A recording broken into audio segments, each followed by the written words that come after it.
Verse 9 says, whenever the living beings give glory and honor and thanks to the one sitting on the throne, the one who lives forever and ever, the 24 elders fall down and worship.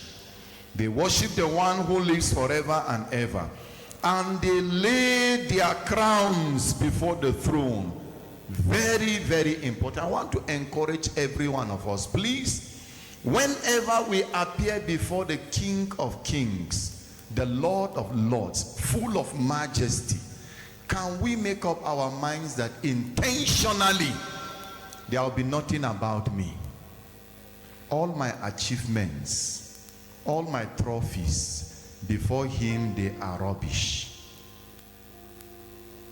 Can we deliberately make up our minds that, look, anytime I appear before this King of majesty, I lose my majesty? Because some of us, we come to worship the King of majesty and we're still carrying our majesty. We're still carrying our crowns. We're still carrying our trophies. We're still carrying the feeling of our achievements. Sometimes, even when you are before him, you are reminding yourself, man, when I appeared in equal audition, I was the first. You are before the King of Glory, you are thinking of that team. Can we empty ourselves as we acknowledge his greatness? Scripture said the 24 elders, every day they will be bowing down. As they bow down to worship him, if they raise their heads, my own paraphrase is that for every moment they bow to worship him, as they raise their head, they will see another glory. And they will bow again.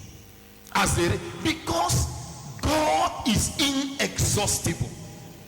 Every dimension of God, if you are thinking about the size of God, is inexhaustible. Because somebody that the Bible will say heaven is his throne and the earth is his footstool. So just spend 1 year thinking about the size of God. And I tell you, 1 full year, you'll be worshiping his size. Are you thinking about his knowledge? He is all-knowing. He knows everything about everything at all times throughout eternities. Everything about insects. You know, sometimes we say this is a professor of ants and he feels big. Professor of ants is only limited to only ants. Even the ants, maybe it's one species. God knows all the species of ants, all the species of insects, all the species of animals, all the species of birds. Not just the species, he knows all their number. Even the sand by the seashore, God knows every grain. The stars, he knows them by number and by name.